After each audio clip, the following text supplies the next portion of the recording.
Hello बच्चों। तो welcome to our new class of inequality. Inequality के क्लास में आपका स्वागत है। आज हम इनइक्वालिटी चैप्टर में पढ़ेंगे। ये चैप्टर बैंकिंग एग्जाम्स में भी आता है और एसएससी के भी एग्जाम्स में आता है। ठीक है, तो चलिए इनइक्वालिटी चैप्टर की शुरुआत करते हैं। पहले हम समझते हैं इनइक्वालिटी होता क्या है। इनइक्वालिटी का मतलब होता क्या है। ये है इक्वालिटी, इसको बोलते हैं इक्वालिटी। ठीक है, A is equal to B, 1 = 1, 1 × 1 = 1, 2 × 1 = 2, 2 × 2 = 4, 3 divided by 1 = 3। यह है इक्वालिटी। ठीक है, यह है इक्वालिटी। इनइक्वालिटी क्या होता है? 2 is not equal to 1, ये होता है इनइक्वालिटी। यह है इनइक्वालिटी, यह है इनइक्वालिटी। ठीक है, 2 is not equal to 1, 2 × 2 is not equal to 2, 3 × 6 is not equal to 15। ठीक है, ये सब इनइक्वालिटी है, ये सब इनइक्वालिटी है। ये इसको बोलते हैं इनइक्वालिटी। मतलब ये दोनों संख्याएं, ये दोनों जो है लेफ्ट साइड में जो है और राइट साइड में है, ये बराबर नहीं है। ठीक है, लेफ्ट साइड में राइट साइड में बराबर नहीं है, लेफ्ट साइड में राइट साइड में बराबर नहीं है, एक दूसरे के बराबर नहीं है। ठीक है, और यहाँ पे एक दूसरे के बराबर है। लेफ्ट और राइट, लेफ्ट राइट दोनों एक दूसरे के बराबर है। लेफ्ट राइट दोनों एक दूसरे के बराबर है। लेफ्ट राइट दोनों एक दूसरे के बराबर है, इसलिए ये इक्वालिटी है और ये इनइक्वालिटी है। ठीक है, इनइक्वालिटी किस तरह के होते हैं, कितने तरह के हो सकते हैं, चलिए आइए देखते हैं। अगर मैं यहां लिखूं 3, सॉरी, अगर मैं यहां लिखूं 3 और यहां लिखूं 2, तो ये दोनों तो इनइक्वल है, आपस में बराबर नहीं है। दोनों 3 बराबर नहीं है, तो 3 या तो बड़ा है 2 से या तो छोटा है। ठीक है, तो 3 क्या है, यहाँ पे 3 बड़ा है, तो बड़ा है हम ऐसे रिप्रेजेंट करेंगे। ये है ग्रेटर देन सिंबल, यानी कि बड़ा, ग्रेटर देन सिंबल है, ये ग्रेटर देन सिंबल है। कि 3 जो है 2 से बड़ा है, 3 जो है 2 से बड़ा है। ठीक है, जिसके तरफ ये मुंह खुला रहेगा, ये वाला मुंह जिसकी तरफ ये खुला रहेगा वो बड़ा रहेगा। 3 की तरफ मुंह खुला हुआ है, 3 की तरफ मुंह खुला हुआ है तो 3 बड़ा है। ठीक है, 3 की तरफ मुंह खुला है तो 3 बड़ा है। ठीक है, 4 बड़ा है 2 से। ठीक है, 4 बड़ा है 2 से। ठीक है, 5 बड़ा है 1 से। ठीक है, 5 बड़ा है 1 से। 6 बड़ा है 4 से। ठीक है, तो बच्चों जब हम पढ़ते हैं तो हम बाएं तरफ से दाएं तरफ जाते हैं, लेफ्ट टू राइट जाते हैं, लेफ्ट टू राइट जाते हैं, एल टू आर जाते हैं, बाएं से दाएं जाते हैं, लेफ्ट टू राइट जाते हैं, ऐसे ही पढ़ते हैं हम।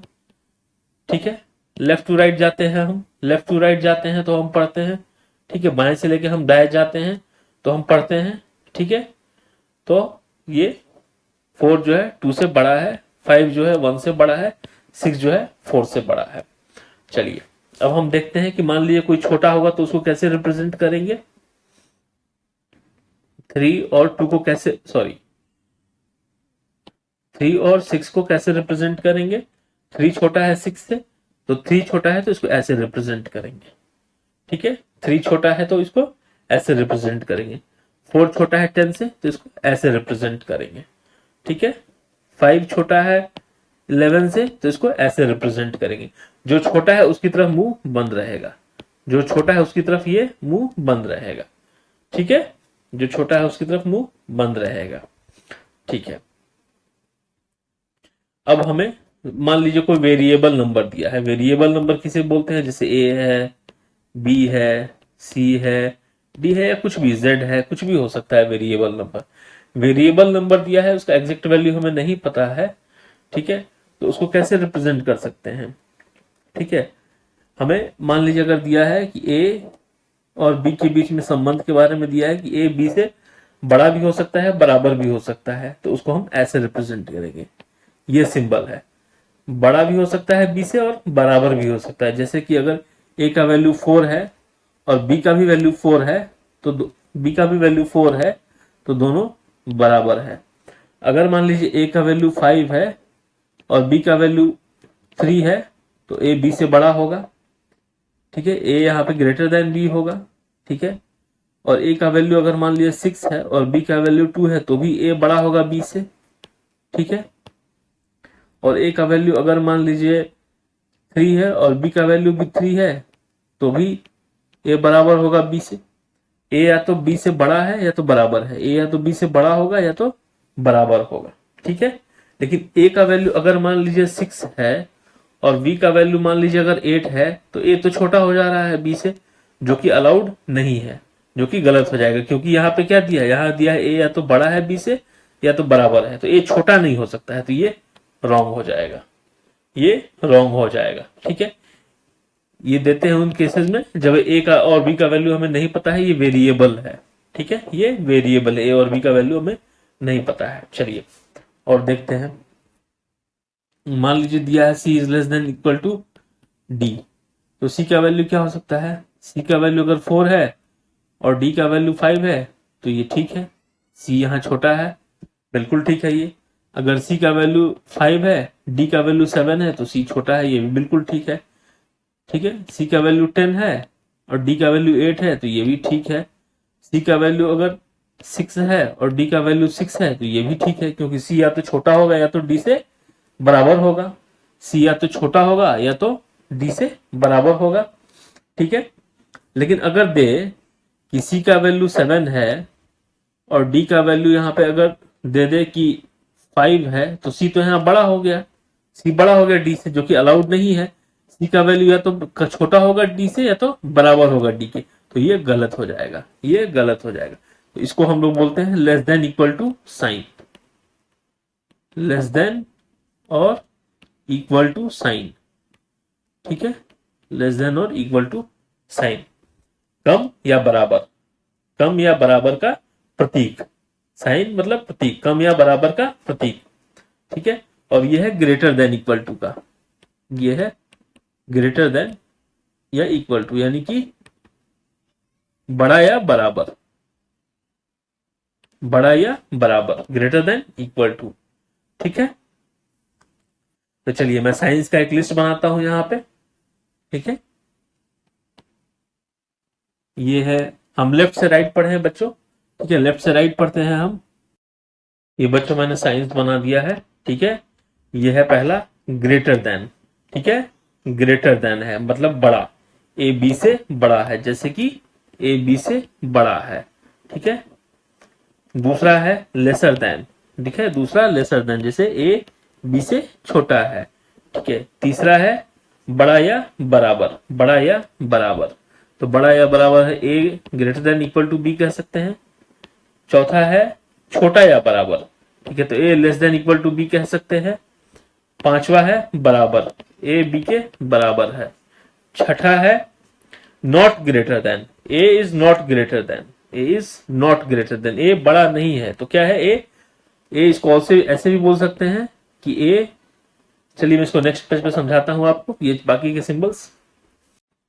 ये है not greater then, not greater then, ठीक है। अगर मैं यहां पे लिखूं ऐसे कि ए बी से बड़ा नहीं है, A is not greater than B, तो क्या होगा, ए या तो बी से छोटा होगा या तो बराबर होगा, ठीक है। तो ये जो नॉट ग्रेटर देन है इसको हम ऐसे भी लिख सकते हैं लेसर देन और इक्वल टू। क्यों, क्योंकि अगर ए बी से बड़ा नहीं है, ए अगर बी से बड़ा नहीं है तो ए क्या होगा, ए या तो छोटा होगा या तो बराबर होगा। क्यों, क्योंकि दो संख्या के बीच में, कोई भी दो संख्या ए और बी के बीच में सिर्फ 3 संबंध हो सकते हैं, ठीक है। कोई भी दो संख्या है ए और बी, उनके बीच में सिर्फ 3 संबंध हो सकते हैं, ए या तो बड़ा होगा बी से, ए या तो छोटा होगा बी से, या तो ए बी के बराबर होगा, ठीक है, ए या तो बी के बराबर होगा, ठीक है। तो ए अगर बड़ा नहीं है तो या तो ए बी से छोटा होगा या उसके बराबर होगा। सिर्फ दो संख्याओं के बीच में सिर्फ तीन संबंध हो सकते हैं, या तो वो संख्या उससे बड़ा होगा, ए बी से बड़ा होगा, या तो वो संख्या बी से छोटा होगा, या तो वो संख्या बी के बराबर होगा। ठीक है, यही तीन संबंध हो सकते हैं कोई भी दो संख्याओं के बीच में। तो अगर ए बी से बड़ा नहीं है तो ए या तो बी से छोटा होगा या तो उसके बराबर होगा। ठीक है, तो इस प्रतीक का मतलब है, सिंबल का मतलब है कि A is not greater than B, यानी कि A is equal to lesser than और इक्वल टू बी। ए जो है बी से या तो छोटा है या तो बराबर है। ठीक है, उसी तरह से इस सिंबल का क्या मतलब है, not lesser than, not lesser than, not lesser than, A B से छोटा नहीं है। ए बी से अगर छोटा नहीं है तो या तो ए बी से बड़ा होगा या तो ए बी के बराबर होगा। ठीक है, तो इस सिंबल का क्या मतलब है, नॉट लेसर देन का, नॉट लेसर देन का मतलब है ग्रेटर देन और इक्वल टू, ग्रेटर देन और इक्वल टू। ठीक है, चलिए और सिंबल्स को डिस्कस करते हैं हम। इसको कहते हैं नॉट ग्रेटर देन और equal to, not greater than और equal to, not greater than और equal to, not greater than और इक्वल टू। इसका क्या मतलब है बच्चों, ए नॉट ग्रेटर देन और इक्वल टू है बी, ए बी से बड़ा भी नहीं है और बराबर भी नहीं है। ए बी से, सोचिए आप खुद सोचिए बच्चों, दो संख्याएं हैं ए और बी, दो संख्याएं हैं ए और बी, ए बी से बड़ा भी नहीं है और ए बी के बराबर भी नहीं है, तो ए क्या होगा, ए बी से छोटा होगा। क्यों, क्योंकि तीन संख्याओं के बीच में सिर्फ तीन प्रकार के संबंध हो सकते हैं, ए या तो बी से बड़ा होगा, ए या तो बी से छोटा होगा, या ए या तो बी के बराबर होगा। इन तीन संख्याओं में सिर्फ तीन तरह के संबंध, इन दो संख्याओं में सिर्फ तीन तरह के संबंध हो सकते हैं। तो क्या कह रहा है क्वेश्चन, क्वेश्चन कह रहा है कि ए बी से बड़ा भी नहीं है, और क्या कह रहा है क्वेश्चन, ए बी से बराबर भी नहीं है। इसका मतलब सिर्फ एक ही संबंध बचा, ए बी के छोटा होगा। ठीक है, तो नॉट ग्रेटर देन और इक्वल टू को हम ये भी कह सकते हैं कि लेस देन। ठीक है, लेस देन।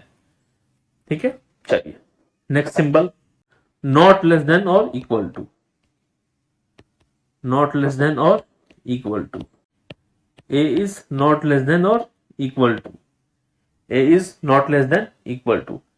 तो किसी भी दो संख्याओं के बीच में तीन तरह के संबंध हो सकते हैं, ए या तो बी से बड़ा होगा, ए या तो बी के बराबर होगा, या ए बी से छोटा होगा। तो यहां क्या कहा जा रहा है, ए बी से छोटा भी नहीं है और बराबर भी नहीं है, ए बी से छोटा भी नहीं है और बराबर भी नहीं है, तो क्या होगा, ए बी के, ए बी से बड़ा होगा। ठीक है, तो ए बी से बड़ा होगा। तो इस सिंबल का ये मतलब है कि A is greater than B. इस सिंबल को हम ऐसे भी लिख सकते हैं, ग्रेटर देन बोल के भी लिख सकते हैं। ठीक है, तो चलिए, तो इतने सारे सिंबल्स होते हैं, मैंने सिंबल्स आपको समझा दिए हैं।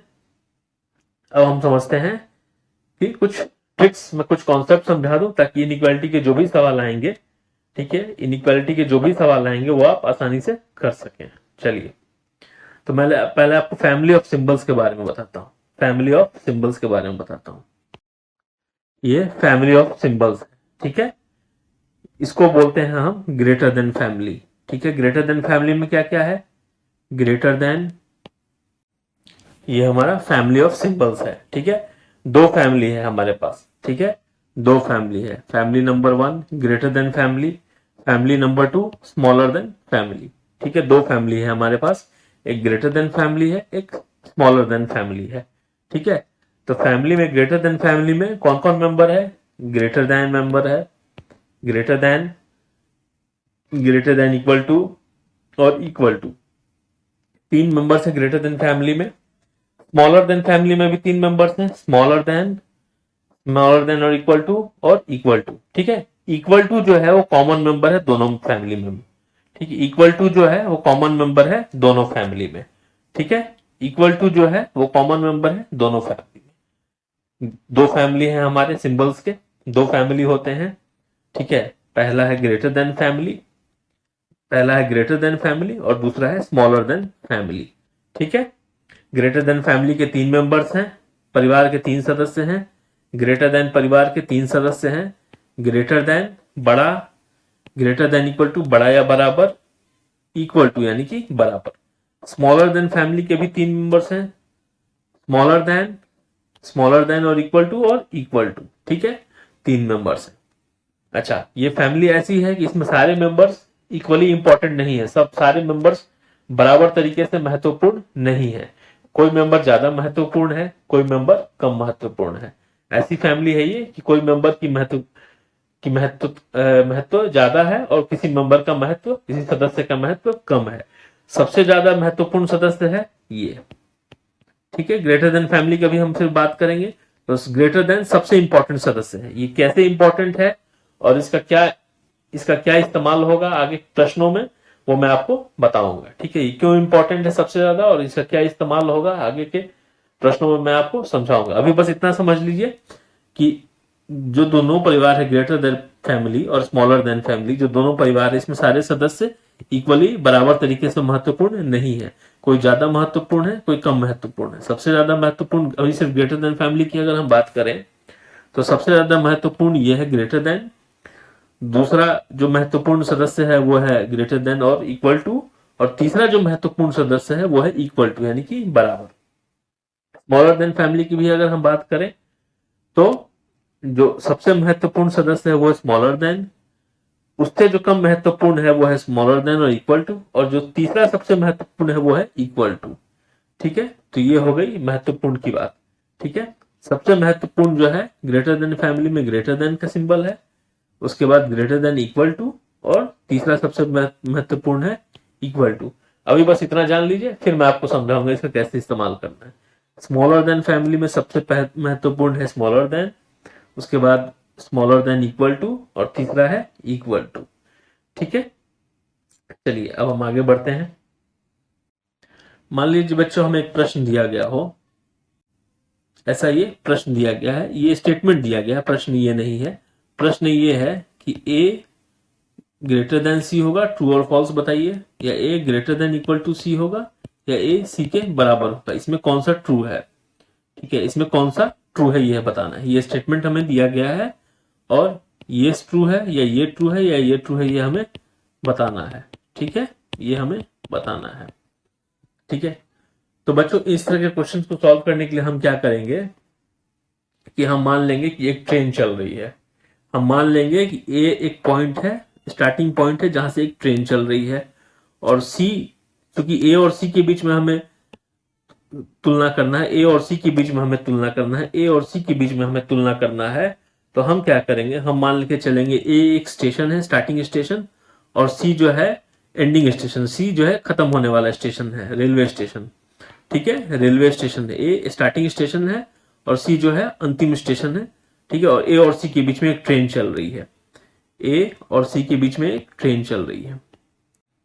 हम मान के चलेंगे कि ए एक स्टार्टिंग स्टेशन है और सी जो है एक एंडिंग स्टेशन है, और ए और सी के बीच में एक ट्रेन चल रही है, ठीक है, ये हम मान के चलेंगे। तो जब हम ए से ट्रेन स्टार्ट होती है तो कहां जाती है ट्रेन, पहले स्टेशन ए से अगर ट्रेन स्टार्ट होती है तो क्या डायरेक्ट सी पे चली जाती है, नहीं, पहले ए से बी पे जाती है ट्रेन, फिर ट्रेन बी से सी पे जाती है, ठीक है। पहले जो है ट्रेन ए से स्टार्ट होती है ट्रेन तो बी पे जाती है, और बी से स्टार्ट होती है तो सी पे जाती है। ट्रेन ऐसे ही चलती है ना, क्योंकि ट्रेन जो है ए से सी डायरेक्ट जा नहीं रही है, पहले ट्रेन जा रही है बी पे, फिर ट्रेन जा रही है सी पे, ठीक है। तो ए से जब बी पे जा रही है ट्रेन तो ट्रेन को कौन सा सिंबल मिल रहा है, कौन सा प्रतीक मिल रहा है, ए से बी के बीच में क्या है, ग्रेटर देन है, ग्रेटर देन मिल रहा है, ठीक है। उसके बाद जब ट्रेन बी से सी पे जा रही है, जब बी से सी पे जा रही है ट्रेन, बी से सी पे जा रही है तो कौन सा सिंबल मिल रहा है, ग्रेटर देन इक्वल टू मिल रहा है, ग्रेटर देन इक्वल टू मिल रहा है सिंबल, तो उस सिंबल को हम यहां लिख लेंगे ग्रेटर देन इक्वल टू, ठीक है। तो जब ट्रेन ए से बी पे जाती है और तो ग्रेटर देन का सिंबल मिलता है, फिर जब बी से सी जाती है तो greater than equal to symbol मिलता है, ठीक है।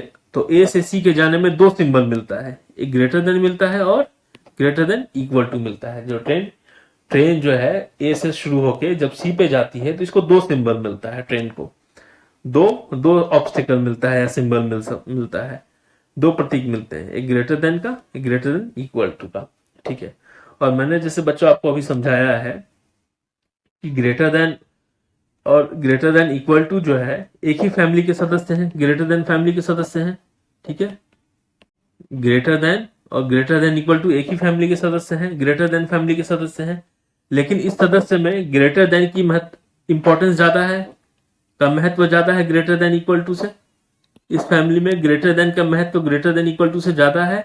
ठीक है, तो जिसका महत्व ज्यादा है उसी सिंबल को हम ए और सी के बीच में लिख देंगे। तो क्या होगा, ए इज ग्रेटर देन सी, ये हमारा आंसर होगा, ये सही होगा, ये गलत होगा, ये गलत होगा। ठीक है, क्योंकि एक ही फैमिली है, ग्रेटर देन और ग्रेटर देन इक्वल टू एक ही फैमिली है, लेकिन इस फैमिली में महत्व किसका ज्यादा है, ग्रेटर देन का महत्व ज्यादा है, ग्रेटर देन का महत्व ज्यादा है ग्रेटर देन इक्वल टू की तुलना में, महत्व ग्रेटर देन का ज्यादा है। ठीक है, तो जिसका महत्व ज्यादा है ए और सी के बीच में हम वही लिख देंगे, ए इज ग्रेटर देन सी। ठीक है, A is greater than C. ठीक है, इसीलिए मैंने फैमिली ऑफ सिंबल्स के बारे में आपको पढ़ाया, और फैमिली ऑफ सिंबल्स में किसका महत्व ज्यादा है किसका कम है, इसीलिए मैंने आपको समझाया है। चलिए नेक्स्ट एग्जांपल देखते हैं बच्चों। ठीक है, फिर से हम दो क्वेश्चन है हमारी, ये स्टेटमेंट है हमारा, क्वेश्चन है ए लेस देन सी होगा,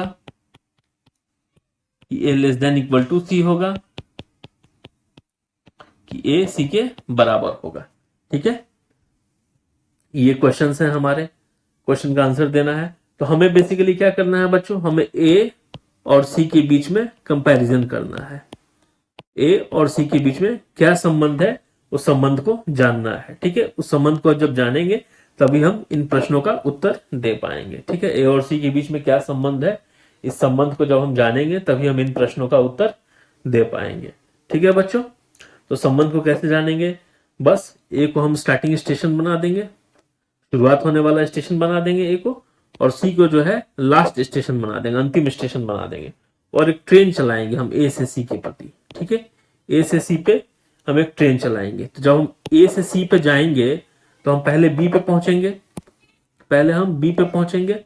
ठीक है, उसके बाद फिर हम तब बी से सी पे जाएंगे, क्योंकि प्रश्न ऐसा दिया हुआ है, क्योंकि ये प्रश्न में ही दिया है कि पहले जब हम ए से चलेंगे तो हम बी पे जाएंगे, फिर जब हम बी से चलेंगे तो हम सी पे जाएंगे, क्योंकि प्रश्न ऐसा दिया है। ठीक है, तो जब हम ए से बी पे चले जाएंगे तो कौन सा सिंबल मिल रहा है हमें, हमें लेस देन का सिंबल मिल रहा है। ठीक है, उसी तरह जब हम बी से सी पे जाएंगे तो कौन सा प्रतीक मिल रहा है हमें, कौन सा सिंबल मिल रहा है हमें, लेस देन इक्वल टू मिल रहा है। ठीक है, तो मैंने आपको पढ़ाया बच्चों कि less than and less than equal to.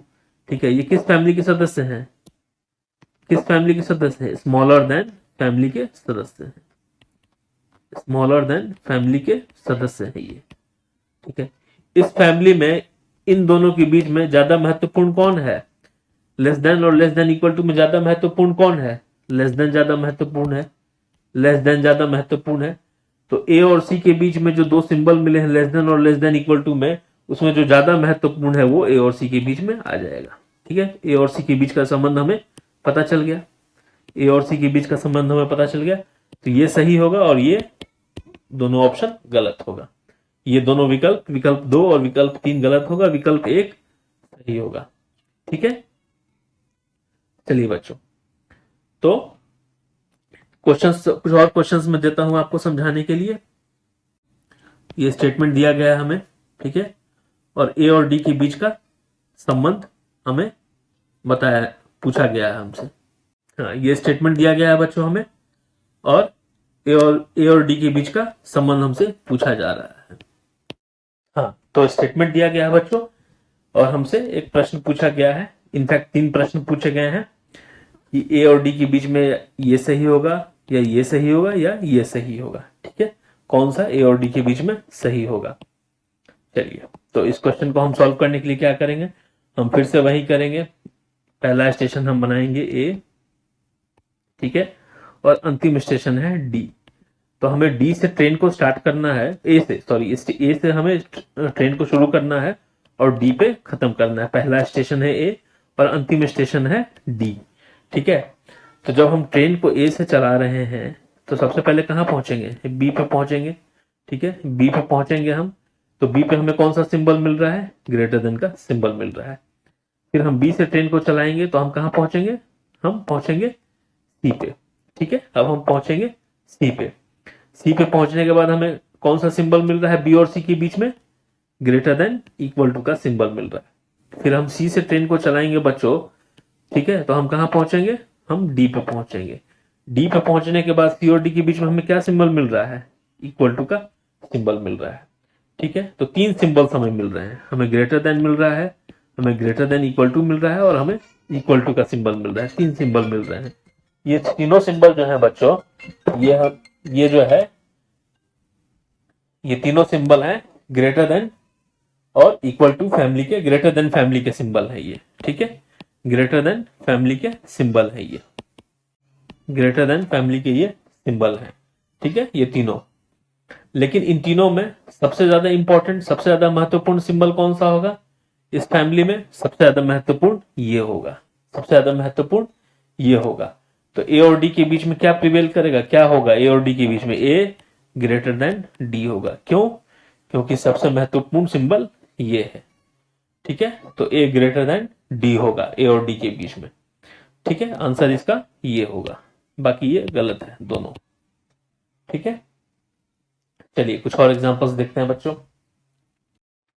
हाँ बच्चों, तो ये स्टेटमेंट हमें इनफैक्ट दो स्टेटमेंट दिए गए, एक ये और एक ये। दो स्टेटमेंट्स हमें दिए गए हैं, दो हमें दिए गए हैं फैक्ट। ठीक है, जो दो कथन दिए गए हैं हमें, इस दो कथन के बेसिस पे ये चार प्रश्न पूछे गए हैं हमसे। दो कथन दिए गए हैं और दो कथन के बेसिस पे ये चार प्रश्न हमसे पूछे गए हैं। ठीक है, तो चलिए हम इन प्रश्नों को सॉल्व करने की कोशिश करते हैं। ठीक है, इन कथनों के बेसिस पे जो कथन दिया गया है, तो हमें ए और डी के बीच में कंपैरिजन करना है, ए और डी के बीच में तुलना करनी है हमें। तो हम क्या करेंगे, पहला स्टेशन बनाएंगे ए और लास्ट स्टेशन बनाएंगे डी। ठीक है, ट्रेन को चलाएंगे ए से, ठीक है, ट्रेन को चलाएंगे, पहले ए से बी पे पहुंचेंगे, ठीक है, फिर बी से सी पे पहुंचेंगे। ठीक है, बी से सी पे पहुंचेंगे। ये दो कथन है बच्चों, पहला कथन है ये ए बी और सी वाला, दूसरा कथन है ये डी और एफ वाला। ठीक है, दो कथन हमें दिए गए हैं इस प्रश्न में। ठीक है, पहला कथन है A is less than B less than C. ठीक है, पहला कथन ये है, दूसरा कथन है D is less than equal to F. ठीक है, ये दो कथन दिए गए। इन दो कथनों के बेसिस पे हमें इन चार प्रश्नों के उत्तर देने हैं। ठीक है, हमें इन चार प्रश्नों के उत्तर देने हैं। तो पहला प्रश्न हम लेते हैं पहले ए और डी का, ए और डी के बीच का। ए और डी को तुलना करना है, तो जैसे मैंने आप लोगों को समझाया बच्चों, हम ट्रेन स्टार्ट करेंगे ए से और ट्रेन को लेके जाएंगे डी तक। ठीक है, तो ए से जब हम बी पे जा रहे हैं तो कौन सा सिंबल मिल रहा है हमें बच्चों, हमें मिल रहा है लेस देन का सिंबल। ठीक है, जब हम बी से सी पे जा रहे हैं तो कौन सा सिंबल मिल रहा है हमें, हमें मिल रहा है लेस देन का सिंबल। और जब हम सी से डी जा रहे हैं तो कौन सा सिंबल मिल रहा है बच्चों। अब देखिए, सी से डी जाने के बारे में तो प्रश्न ने हमें बताया ही नहीं, सी से डी के बारे में जाने का तो प्रश्न ने हमें बताया नहीं, क्योंकि सी और डी के बीच में कोई संबंध नहीं बताया गया है क्वेश्चन में।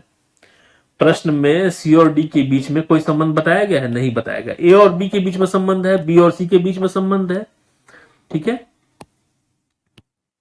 ए और बी के बीच में संबंध है, बी और सी के बीच में संबंध है, लेकिन क्या सी और डी के बीच में कोई संबंध है, नहीं दिया गया। प्रश्न में सी और डी के बीच में कोई संबंध दिया ही नहीं गया है, तो सी के बाद हमारी ट्रेन आगे बढ़ ही नहीं पाती है। सी के बाद हमारी ट्रेन आगे बढ़ नहीं पाती, हमारी ट्रेन सी पे आके रुक जाती है। तो जब ट्रेन हमारी सी पे आके रुक जाती है, तो जो ट्रेन हमारी ए से शुरू हुई थी वो डी तक नहीं पहुंच पाएगी, वो डी तक नहीं पहुंच पाएगी। ठीक है, इसका मतलब क्या है, ए और डी के बीच में, ए और डी के बीच में कोई भी तुलना संभव नहीं है, उसके बीच में कोई भी संबंध हम स्थापित नहीं कर पा रहे हैं। क्यों, क्योंकि हमारी ट्रेन डी तक पहुंची ही नहीं। ए से स्टार्ट तो हुई, ए से शुरू तो हुई ट्रेन हमारी, ए से शुरू होकर बी पे गई, बी से शुरू होकर सी पे गई। ठीक है, लेकिन सी के आगे नहीं बढ़ पाई। क्यों, क्योंकि सी और डी के बीच में कोई भी संबंध प्रश्न में नहीं दिया गया है, सी और डी के बीच में कोई भी संबंध प्रश्न में नहीं दिया गया है। ठीक है, तो उसीलिए हमारी ट्रेन ए और डी के बीच, ए से स्टार्ट तो हुई लेकिन डी पे पहुंच नहीं पाई, तो ए और डी में हम कोई संबंध स्थापित नहीं कर पाएंगे। ठीक है, तो ये गलत हो जाएगा, ये गलत हो जाएगा। ठीक है, चलिए ए और एफ का देखते हैं। ए और एफ के लिए, ए और एफ के लिए मैं इसको रब कर दूं बच्चों। फिर से हम क्या करेंगे, स्टार्टिंग स्टेशन है ए और अंतिम स्टेशन है एफ।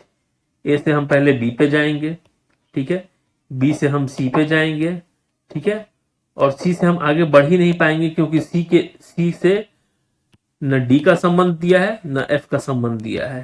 सी और डी के बीच में, सी और डी के बीच में भी कोई संबंध नहीं है और सी और एफ के बीच में भी कोई संबंध नहीं है, तो सी से आगे हम बढ़ ही नहीं पाएंगे, तो हमारी ट्रेन यहीं रुक जाएगी। ठीक है, तो ए और एफ के बीच में भी कोई संबंध हम बता नहीं पाएंगे। ठीक है, ये भी गलत हो गया क्योंकि ए और एफ के बीच में कोई संबंध हम बता नहीं पाएंगे। ये भी गलत हो गया क्योंकि ए और डी के बीच में हम कोई संबंध बता नहीं पाएंगे। क्यों नहीं बता पाएंगे? क्योंकि प्रश्न में सी और डी के बीच में या ए और डी के बीच में या बी और डी के बीच में या ए और एफ के बीच में कोई संबंध बताया नहीं गया है। ठीक है, हमारी ट्रेन ए से शुरू तो हुई, बी तक गई, बी से सी पे गई, ए से शुरू हुई, बी पे गई, बी से सी पे गई, लेकिन सी से आगे नहीं बढ़ पाई। क्यों? क्योंकि सी और डी के बीच में या सी और एफ के बीच में कोई संबंध बताया नहीं गया है। ठीक है, सी और डी के बीच में कोई संबंध बताया नहीं गया है। ठीक है, सी और एफ के बीच में कोई संबंध बताया नहीं गया है, तो हमारी ट्रेन यहीं पे रुक जा रही है, आगे नहीं बढ़ पा रही है। ठीक है बच्चों, तो ये क्वेश्चन कुछ और एग्जांपल्स मैं आपको बताऊंगा, समझाऊंगा। हाँ बच्चों, ये वक्तव्य दिया गया है हमें, ये कथन दिया गया है हमें, ए बी से छोटा है या बराबर है, बी बराबर है सी के। ठीक है, ये वक्तव्य हमें दिया गया है, ये कथन दिया गया है हमें। उसके बाद हमें 3 प्रश्न पूछे गए हैं, ए या तो छोटा है सी से, ए या तो छोटा है या बराबर है सी से, या ए बराबर है सी के। ठीक है, उसके बाद 3 हमें प्रश्न दिए गए, एक कथन दिया गया है और 3 प्रश्न दिए गए हैं। ठीक है, तो इन प्रश्नों को सॉल्व करने के लिए ए और सी के बीच का संबंध जानने के लिए हमें क्या करना पड़ेगा? हमें फिर से ट्रेन चलानी पड़ेगी। ए से ट्रेन चलाएंगे और सी तक हम जाएंगे। ए हमारा पहला स्टेशन है, सी हमारा अंतिम स्टेशन है। जो दो टर्म्स को हमें तुलना करना है, उनको हम एक को पहला स्टेशन बनाएंगे और दूसरे को अंतिम स्टेशन बनाएंगे। तो ए से जब हमारी ट्रेन चल रही है तो पहले कहां जा रही है? बी पे जा रही है। ठीक है, ए और बी के बीच में कौन सा सिंबल है, कौन सा प्रतीक है? लेस देन इक्वल टू का। ठीक है, और बी से जब हमारी ट्रेन चल रही है और सी पे जा रही है तो कौन सा सिंबल मिल रहा है? इक्वल टू का सिंबल मिल रहा है। ठीक है, इक्वल टू का सिंबल मिल रहा है, इक्वल टू का सिंबल मिल रहा है, तो इक्वल टू के सिंबल को हम यहाँ लिख देंगे। तो ए और सी के बीच में 2 सिंबल्स मिल रहे हैं हमें, लेस देन इक्वल टू और इक्वल टू। ठीक है, ए और सी के बीच में हमें 2 सिंबल्स मिल रहे हैं, लेस देन इक्वल टू या इक्वल टू। ठीक है, लेस देन इक्वल टू और इक्वल टू 2 सिंबल्स मिल रहे हैं। तो ये दोनों किस फैमिली से बिलोंग करते हैं? ये दोनों स्मॉलर देन फैमिली से बिलोंग करते हैं। ये जो दोनों सिंबल्स हैं ये स्मॉलर देन फैमिली से बिलोंग करते हैं। इस स्मॉलर देन फैमिली में इन 2 सिंबल्स में ज्यादा महत्वपूर्ण कौन है? मैंने आपको समझाया था, इन दोनों में ज्यादा महत्वपूर्ण ये है, लेस देन इक्वल टू। ज्यादा महत्वपूर्ण लेस देन इक्वल टू है। इन दोनों सिंबल्स में ज्यादा महत्वपूर्ण कौन है? लेस देन इक्वल टू है। ठीक है, तो ए और सी के बीच में क्या संबंध होगा? लेस देन इक्वल टू का, लेस देन इक्वल टू का यही संबंध होगा। ठीक है, तो ये सही होगा और बाकी दोनों ऑप्शन गलत होंगे। ठीक है, क्योंकि 2 सिंबल आ रहे हैं। ठीक है, एक लेस देन इक्वल टू का आ रहा है, एक इक्वल टू का आ रहा है। ठीक है, एक लेस देन इक्वल टू का आ रहा है, एक इक्वल टू का आ रहा है। दोनों में ज्यादा महत्वपूर्ण ये है, तो ए और सी के बीच में ये संबंध होगा, ये संबंध होगा, ये गलत होगा और ये गलत होगा। ठीक है, चलिए एक और प्रश्न देखते हैं। तो बच्चों हम देख सकते हैं कथन दिया गया है हमारे सामने, ए बी से बड़ा है और बी जो है वो सी से छोटा है। ए बी से बड़ा है और बी जो है वो सी से छोटा है, एक कथन दिया गया है हमारे सामने। उसके बाद 2 प्रश्न पूछे गए हैं, ए या तो सी से बड़ा होगा या ए सी से छोटा होगा। ठीक है, ये 2 प्रश्न पूछे गए हैं हमसे इस कथन के बेसिस पे। तो हमें ए और सी के बीच का संबंध जानना है, ए और सी के बीच का संबंध जानना है। ठीक है, ए और सी में क्या संबंध है? तो हम क्या करेंगे, पहला स्टेशन बनाएंगे ए को, अंतिम स्टेशन बनाएंगे सी को। ठीक है, ट्रेन हम चलाएंगे ए से चलाएंगे तो कहां जाएंगे? बी पे जाएंगे। बी पे जाएंगे तो हमें कौन सा सिंबल मिल रहा है? हमें ग्रेटर देन का सिंबल मिल रहा है। ठीक है, उसके बाद हम ट्रेन को चलाएंगे बी से, तो कहाँ जाएंगे, हम सी पे जाएंगे। तो बी से सब जब सी पे जा रहे हैं तो हमें कौन सा सिंबल मिल रहा है, लेस देन का सिंबल मिल रहा है। ठीक है, तो दो सिंबल्स मिल रहे हैं हमें ए और सी के बीच में, ग्रेटर देन का सिंबल मिल रहा है और लेस देन का सिंबल मिल रहा है। दो सिंबल्स मिल रहे हैं हमें ए और सी के बीच में। ठीक है, क्या ये दोनों सिंबल एक ही फैमिली के हैं, क्या ये दोनों सिंबल एक ही फैमिली के हैं? बिल्कुल नहीं, ये दोनों अलग अलग फैमिली के हैं। ये ग्रेटर देन फैमिली का है और ये लेस देन फैमिली का है। ये जो प्रतीक है ये ग्रेटर देन फैमिली का है और ये लेस देन फैमिली का है, दोनों अलग अलग फैमिली के हैं। तो मान के चलिए बच्चों की जब दो अलग अलग फैमिली के सिंबल्स एक कथन में साथ आ जाते हैं तो उनमें झगड़ा हो जाता है। ग्रेटर देन फैमिली और स्मॉलर देन फैमिली में आपस में बिल्कुल नहीं बनती है, दोनों में झगड़ा हो जाता है। ठीक है, दोनों में झगड़ा हो जाता है, दोनों में बिल्कुल नहीं बनती है। ठीक है, तो जब दोनों में झगड़ा आ जाता है तो कोई भी नतीजा सामने नहीं निकलता है, कोई भी नतीजा सामने नहीं निकलता है। ठीक है, कोई भी नतीजा सामने नहीं निकलता है। तो चूंकि दोनों अलग अलग फैमिली का है, ये है ग्रेटर देन फैमिली सिंबल और ये है स्मॉलर देन फैमिली का सिंबल, स्मॉलर फैमिली। ठीक है, और ये ग्रेटर फैमिली। दो अलग अलग फैमिली के मेंबर्स आ गए हैं, दो अलग अलग फैमिली के मेंबर्स आ गए हैं। ठीक है, क्योंकि दोनों ए और सी के बीच में दो अलग अलग फैमिली के मेंबर्स आ गए हैं तो उनमें झगड़ा हो गया है और कोई भी निष्कर्ष नहीं निकल पा रहा है। तो ए और सी के बीच में कोई भी निष्कर्ष हम नहीं निकाल पाएंगे। ठीक है, कोई भी निष्कर्ष हम नहीं निकाल पाएंगे, ए और सी के बीच में कोई भी निष्कर्ष हम नहीं निकाल पाएंगे। ठीक है, तो ना हम ये बता पाएंगे ना हम ये बता पाएंगे, ये भी गलत होगा, ये भी गलत होगा। ठीक है, जब दो अलग अलग परिवार के सदस्य मिल जाते हैं, ठीक है, तो कोई भी निष्कर्ष नहीं निकल पाता है। चलिए और एग्जांपल्स देखते हैं। तो बच्चों हम जैसा देख सकते हैं एक कथन दिया गया है हमारे सामने, ए बी से बड़ा है, बी जो है सी के बराबर है, बड़ा है, सी डी से छोटा है। ए बी से बड़ा है, बी या तो सी के बराबर है या तो बड़ा है, सी डी से छोटा है। एक कथन दिया गया है हमारे सामने, उस कथन के बेसिस पे, उस कथन के आधार पे चार प्रश्न दिए गए हैं, हमें चार प्रश्न दिए गए हैं। प्रश्न पहला क्या है, ए बड़ा है या बराबर है सी से। दूसरा प्रश्न है ए बड़ा है सी से। तीसरा प्रश्न है बी डी से बराबर है या बड़ा है। चौथा प्रश्न है ए बड़ा है डी से। ठीक है, ये चार प्रश्न दिए गए इस कथन के बेसिस पे। ठीक है, तो एक एक करके हम प्रश्न को टैकल करेंगे, प्रश्न को देखेंगे। तो पहला प्रश्न हमारा ये, ठीक है, ट्रेन हम स्टार्ट करेंगे ए से, हमें जाना है सी तक। ठीक है, तो ए से पहले हम बी पे जाएंगे। जब हम ए से बी पे गए तो हमें क्या सिंबल मिला, क्या प्रतीक मिला, ग्रेटर देन का। फिर हम बी से जाएंगे सी पे। ठीक है, बी से जाएंगे हम सी पे। जब हम बी से सी पे गए तो क्या प्रतीक मिला हमें, ग्रेटर देन इक्वल टू का। ठीक है, तो दो प्रतीक मिल रहे हैं हमें, ग्रेटर देन और ग्रेटर देन इक्वल टू। ये दोनों जो है ग्रेटर देन फैमिली के हैं, एक ही फैमिली के हैं, तो निष्कर्ष संभव है। और इस फैमिली में ग्रेटर देन की इंपॉर्टेंस ज्यादा है, ग्रेटर देन ज्यादा महत्वपूर्ण है, तो ए और सी के बीच में ये कंक्लूजन संभव हो पाएगा। ठीक है, दो सिंबल मिल रहे हैं, कि ये मिल रहा है कि ये मिल रहा है, इसकी इंपॉर्टेंस ज्यादा है, तो ए और सी के बीच में ये सिंबल रहेगा। ठीक है, तो ये आंसर सही होगा और ये गलत हो जाएगा। चलिए उसके बाद है बी और डी के बीच में हमें देखना है। तो फिर हम यहाँ पे पहला स्टेशन बनाएंगे बी, अंतिम स्टेशन बनाएंगे डी। ठीक है, पहले हम ट्रेन चलाएंगे बी से सी पे जाएंगे। बी से जब हम सी पे जा रहे हैं तो ग्रेटर देन इक्वल टू का सिंबल हमें मिल रहा है। ठीक है, जब हम सी से डी पे जा रहे हैं तो हमें लेस देन का सिंबल मिल रहा है। ठीक है, अब ये दोनों अलग अलग फैमिली के हैं, ये greater than equal to family का है और ये लेस देन फैमिली का है, तो दोनों में झगड़ा हो गया, दोनों में झगड़ा हो गया। तो बी और डी के बीच में कोई भी निष्कर्ष संभव नहीं हो पाएगा। क्यों? क्योंकि ये greater than equal to family का सिंबल है और ये लेस देन फैमिली का सिंबल है। तो बी और डी में झगड़ा हो गया, सॉरी इस सिंबल में और इस सिंबल में, ग्रेटर देन इक्वल टू में और लेस देन में झगड़ा हो गया। तो बी और डी के बीच में कोई भी निष्कर्ष संभव नहीं हो पाएगा। ठीक है, तो ये निष्कर्ष गलत हो जाएगा। ठीक है, अब हम ए और डी के बीच में देखेंगे, ए और डी के बीच में देखेंगे हम बच्चों। तो हम क्या करते हैं, पहला स्टेशन बनाते हैं ए और अंतिम स्टेशन बनाते हैं डी। ठीक है, ट्रेन चलाया हमने ए से, हम पहुंचे बी पे, क्या सिंबल मिला, ग्रेटर देन का सिंबल मिला हमें। फिर बी से हमने ट्रेन चलाया, हम पहुंचे सी पे, क्या सिंबल मिला हमें, ग्रेटर देन इक्वल टू का सिंबल मिला। फिर सी से हमने ट्रेन चलाया, हम पहुंचे डी पे, क्या सिंबल मिला हमें, लेस देन का सिंबल मिला। तो 3 सिंबल्स मिल रहा है हमें, ग्रेटर देन का मिल रहा है, ग्रेटर देन इक्वल टू का मिल रहा है और लेस देन का सिंबल मिल रहा है। 3 सिंबल्स हमें मिल रहे हैं बच्चों, ठीक है, ये 3 सिंबल्स हमें मिल रहे हैं।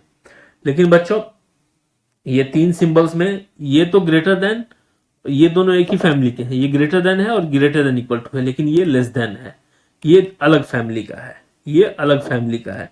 ये ग्रेटर देन है, ये ग्रेटर देन इक्वल टू है और ये लेस देन है, ये अलग फैमिली का है, ठीक है, ये डिफरेंट फैमिली का है, ठीक है। तो 2 अलग अलग फैमिली के सदस्य आ जा रहे हैं, 2 जो है ग्रेटर देन फैमिली का है, एक लेस देन फैमिली का है, ठीक है। तो 2 अलग अलग फैमिली के सदस्य आ जा रहे हैं, तो इनमें झगड़ा हो जा रहा है, ठीक है, इनमें झगड़ा हो जा रहा है। तो ए और डी के बीच में कोई भी संबंध संभव नहीं हो पाएगा, ठीक है। तो ये भी गलत है, ये भी गलत है बच्चों, ठीक है। तो बच्चों मैंने इनइक्वालिटी का कुछ बेसिक्स आपको समझा दिया है, कुछ क्वेश्चंस भी दिखा दिया है, ठीक है। और हम नेक्स्ट क्लास में इनइक्वालिटी चैप्टर में कुछ एग्जांपल्स के साथ इनइक्वालिटी चैप्टर को और बेहतर तरीके से समझेंगे, कुछ एग्जांपल के साथ, ठीक है बच्चों। तो आज के लिए थैंक यू वेरी मच।